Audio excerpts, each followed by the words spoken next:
Varahi silks వారి grand festive celebrations పొందండి 10,000 రూపాయలు ఆపై కొనుగోలుపై బంగారు నాణెం ఉచితంగా. మీరు జైలులో ఉన్నప్పుడు 86 రోజుల పాటు ఒక రోజు 2 రోజులు కాదు, పార్టీకి పెద్ద దిక్కు లాంటి వారు చెప్పాలంటే మీరు జిల్లా అధ్యక్షుడిగా ఉన్నారు, పార్టీ క్యాడర్ అంతా మీపై నమ్మకం పెట్టుకున్నారు. ఈ సమయంలో ఈ కాకాని గోవర్ధన్ గారు లేడు, ఏంటి పరిస్థితి? మీ అంత గట్టిగా ప్రతి అధికార పక్షానికి ధీటుగా మాట్లాడేవాళ్ళు ఎవరి పార్టీకి వాళ్ళు చదువుకున్నారు, ఎన్నికిపోయినారు, మనకెందుకు లేబ్బా మాట్లాడితే కేసులు పెడతారని ఒక భయాందోళన నెలకొని ఉంది. ఈ పరిస్థితుల్లో ధైర్యంగా మీ కూతురు కాకాని పూజిత బరిలోకి వచ్చి క్యాడర్కి అందుబాటులో ఉన్నారు, క్యాడర్కి భరోసా కల్పించారు, అధికార పక్షానికి ధీటుగా నిలబడితే ఇక్కడ ఉన్నారు. ఎక్కడి నుంచి వచ్చిందని ఆమెకు ఒక సహజ సిద్ధంగా తను ఒక గృహిణే కదా? అదేమో నా పాలిట వరం లాంటిది అది. ఎందుకంటే ఆ టైంలో ఆ పాప ఎంటర్ కావడం అనేటువంటిది, మా ఫాదరు అదే విధంగా ధైర్యంగా ఉండేవాడు రాజకీయాలలో. అందుకని ఆ పాపకు ఆయన లక్షణాలు పుణికి పుచ్చుకునిందేమో, లేకపోతే యాదృచ్ఛికంగా మేము ఎవరూ ప్రమోట్ చేయలేదు, ఎవరూ తీసుకురాలేదు, ఎవరూ పరిచయం చేయలేదు. ఆ పాప అంతటా ఆ పాప రావడం, సర్వేపల్లి నియోజకవర్గం మొత్తం ఆ పాప చుట్టూ చేరడం, ఏ విధంగా నడపాలా, ఏ విధంగా కార్యక్రమాలు చేయాలనేటువంటి దాని మీద ఆ పాప నేను లేనటువంటి లోటు నియోజకవర్గంతో పాటు జిల్లాలో ఇతర ప్రాంతాలు ఏదన్నా జరిగినా కూడా ఆ పాప వెళ్ళడం, మాట్లాడడం, అన్ని విధాల ఆ పాప తనను తాను ప్రూవ్ చేసుకునేటువంటి అవకాశం కలిగిందేమో. అది ఒక వరంలాగానే అనిపించింది నాకు. 3 నెలల కాలంలో నేను జైలుకి వెళ్ళినా, ఎవడన్నా మనం ప్రమోట్ చేయాలంటే ఈ విధంగా నా కూతురు మీరు అది ఇదని చెప్పి తీసుకెళ్ళి పరిచయం చేస్తే జనాలకు ఆసక్తి ఉండదు. ఆ పాప కెపాసిటీ ఏందనేటువంటిది ప్రూవ్ చేసుకున్న దానికే భగవంతుడు నన్ను జైలుకి పంపించాడేమో అని అనిపించింది నాకు తర్వాత. భవిష్యత్తులో మీ రాజకీయ వారసురాలుగా ఇంట్రొడ్యూస్ అయినట్టు. నేను వారసురాలు అనేటువంటిది, వారసత్వం అనేటువంటిది మనం అనుకుంటేనే మనం కలలు కంటే ఇది నటన కాదు. వారసుడు అంటే డబ్బులు ఖర్చు పెట్టుకుంటే సినిమాలు తీసి నా వారసుడు అని ప్రకటించడానికి, ఇది ప్రజలతో కూడుకున్నటువంటిది.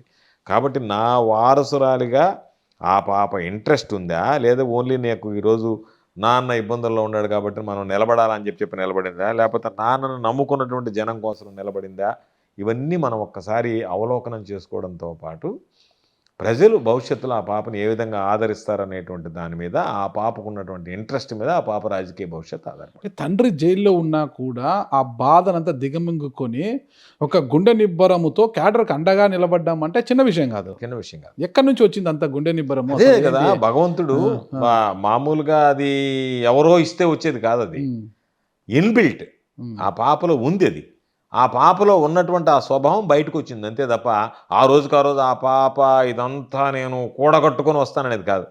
ఆ పాపలో ఆ ఇన్బిల్ట్ లీడర్షిప్, ఆ లీడర్షిప్ క్వాలిటీస్ ఉన్నాయి కాబట్టి ఆ పాపకి ఆ విచక్షణ ఉంది కాబట్టి ఏది మాట్లాడాలా, ఏది మాట్లాడకూడదు, ఎవరితో ఏ విధంగా వ్యవహరించాలా, ఎప్పుడు ఏ విధంగా ప్రవర్తించాలా అనేటువంటిది ఆ పాపలోనే ఉన్నది. కాబట్టి అంతర్లీనంగా ఆ పాప ఏం చేసిందంటే ఆ విషయం వచ్చినప్పుడు ధైర్యంగా మాట్లాడగలిగింది, ధైర్యంగా చెప్పగలిగింది.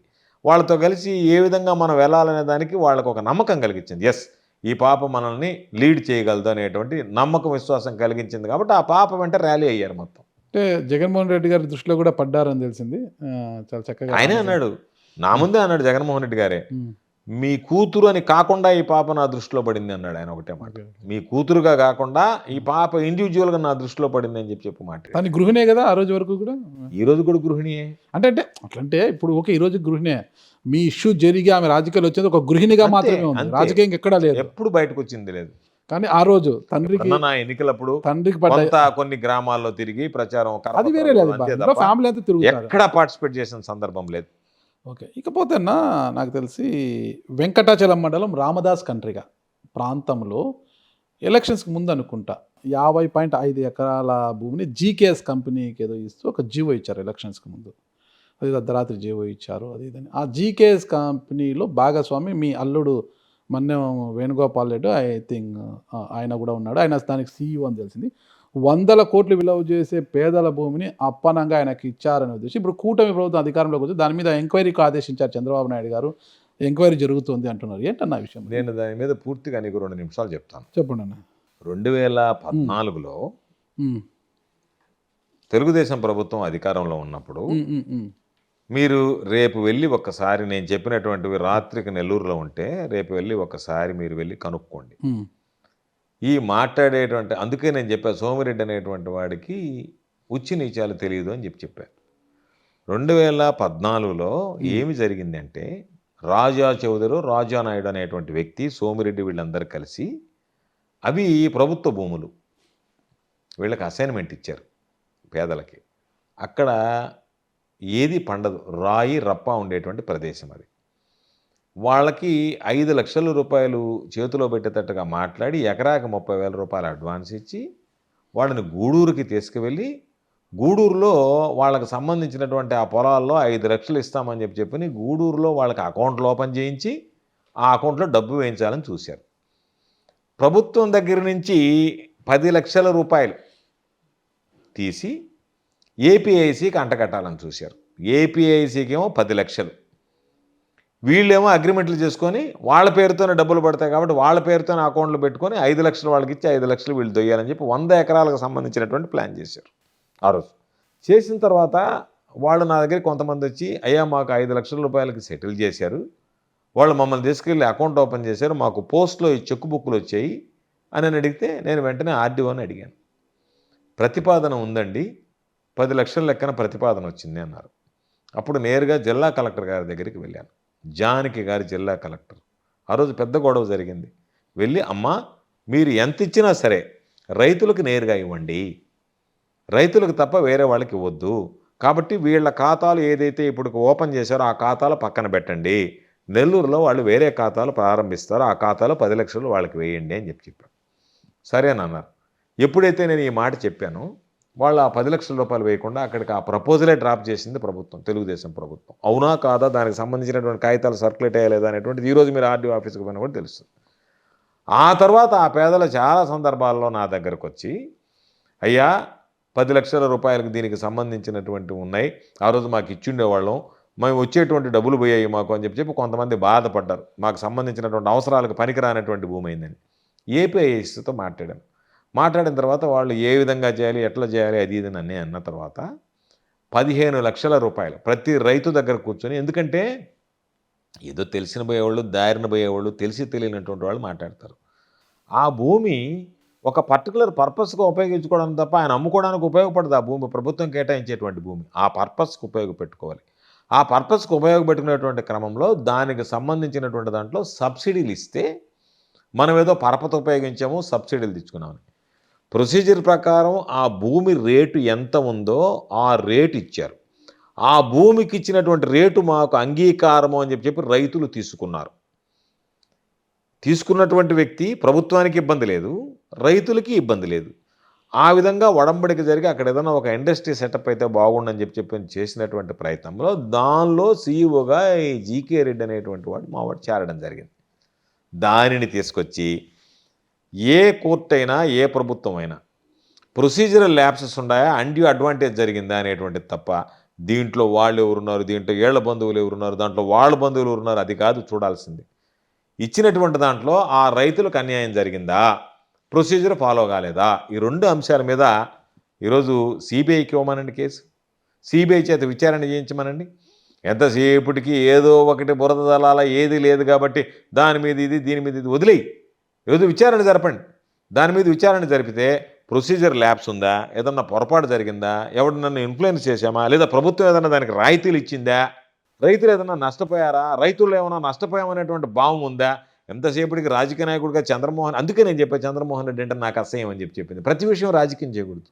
అందుకే జిల్లాలో ఎవరిని టార్గెట్ కాలేదు, కూటమి ప్రభుత్వానికి మీరే టార్గెట్ అయ్యారంటారు. ఏదైతే ఏ రోజైతే మాట్లాడడం మొదలు పెట్టానో చంద్రబాబు నాయుడు గురించి, అందరిలాగా మౌనంగా ఉండకుండా మాట్లాడడం మొదలు పెట్టడంతోనే కూటమి ప్రభుత్వం టార్గెట్ చేసి ఉండొచ్చు.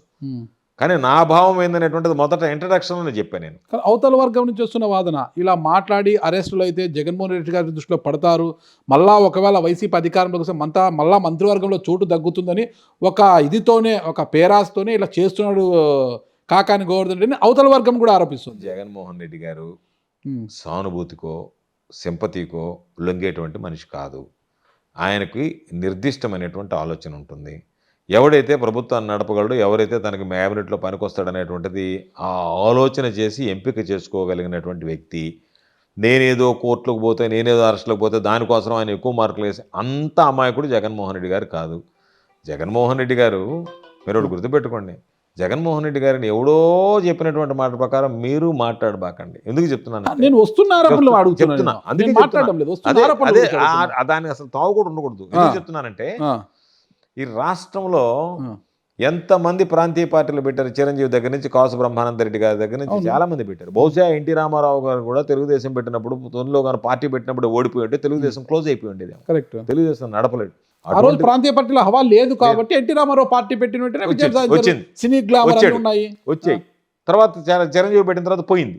రామారావు కనుక ఓడిపోయింటే ఆయన కూడా పార్టీ మూసేసి వెళ్ళిపోయిండేవాడమో తెలియదు, ఎందుకంటే నడపడం కష్టం. అటువంటిది ఒక వ్యక్తి ఇందిరాగా నేషనల్లో ఉండేటువంటి జాతీయ స్థాయిలో కాంగ్రెస్ పార్టీని ఢీకొని ఒక పార్టీ పెట్టి ఆ పార్టీ అధికారంలోకి రాకపోతే 5 సంవత్సరాలు ఆ పార్టీని నడిపి అధికారంలోకి తీసుకొచ్చినటువంటి వాడు జగన్మోహన్ రెడ్డి గారు ఒక్కడే రాష్ట్ర చరిత్రలో ఇంకొకటి లేడు. అంత తెలివితేటలు, అంత అవగాహన ఉండేటువంటి వ్యక్తి నేనేదో మామూలుగా జైలుకి పోయి ఆయన గురించి మాట్లాడితే వెళ్తే వస్తుందని చెప్పిన ఆలోచన చేయలేనంత అమాయకుడు కాదు ఆయన. కాబట్టి ఎక్కడికక్కడ బేరీజ్ వేయగలడు. మేము మాట్లాడేటువంటివి కానీ, పోరాటాలు చేసేటువంటివి కానీ వాస్తవంగా చేస్తున్నారా, అవసరం ఉంటే చేస్తున్నారా, అవసరం లేకుండా చేస్తున్నారా?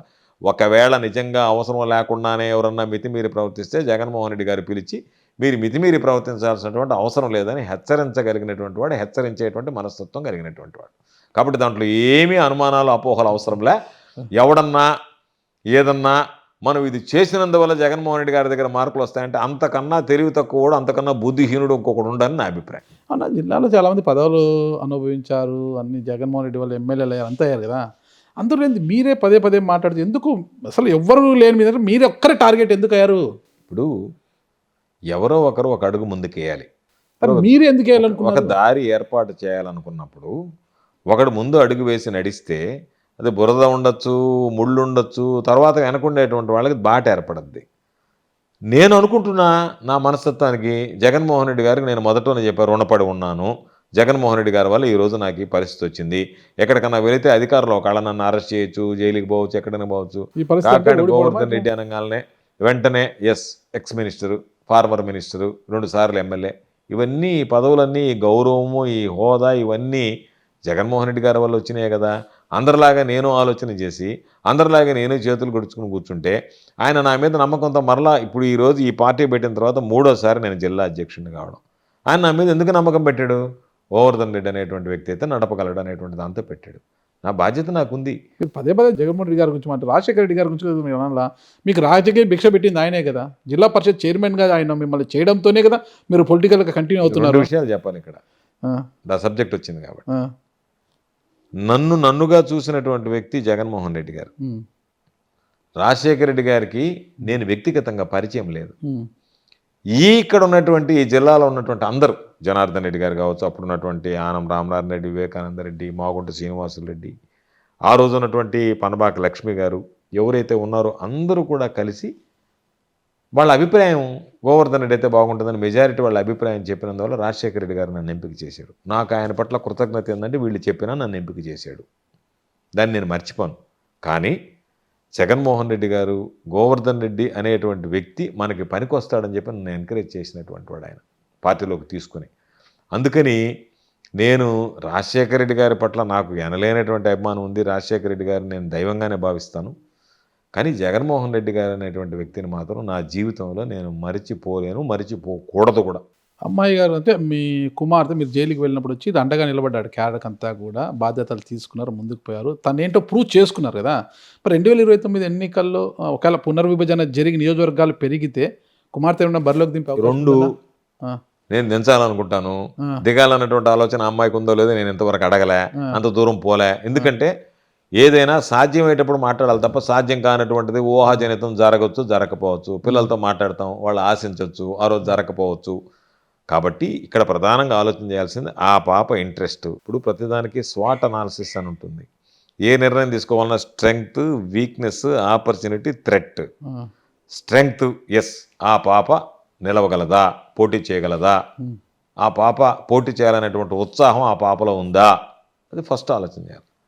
నెక్స్ట్ వీక్నెస్ అంటే ఆ పాప ఈ నియోజకవర్గానికి సంబంధించి సరవుతుందా, రేపు ఏ నియోజకవర్గానికి ఎంపిక చేస్తామో ఆ పాప నియోజకవర్గంలో సరిపడగలదా, ఆ నియోజకవర్గ భౌగోళిక పరిస్థితులకు మ్యాచ్ అవుతుందా లేదా, అక్కడ భిన్నమైనటువంటి పరిస్థితులు ఉన్నాయా, ఈ పాపకి అనుకూలమైనటువంటి పరిస్థితులు ఉన్నాయా, ప్రతికూల పరిస్థితులు ఉన్నాయా, సానుకూల పరిస్థితులు ఉన్నాయా, అది వీక్నెస్.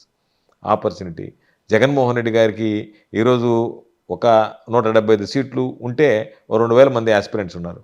రేపు 225 సీట్లు అయితే 4,000 మంది యాస్పిరెంట్ ఉంటారు. ఈ యాస్పిరెంట్లో అందరినీ ఆయనకున్నటువంటి పరిధిలో ఆయన ఏ విధంగా అకామిడేట్ చేస్తే ఆ పాపకు అవకాశం వచ్చేదానికి, పోటీ చేసేటువంటి అవకాశం రావడానికి, అది ఒకటి.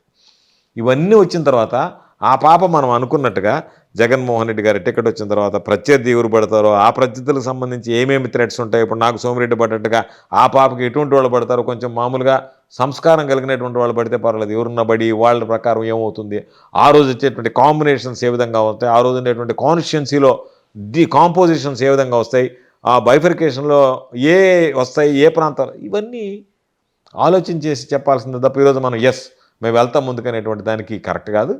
అందుకని నేను ఆ పాపతో చర్చించలేదు. ఆ పాప కూడా ఆ సబ్జెక్ట్ ఏ రోజు నా దగ్గర తీసుకుని రాలేదు.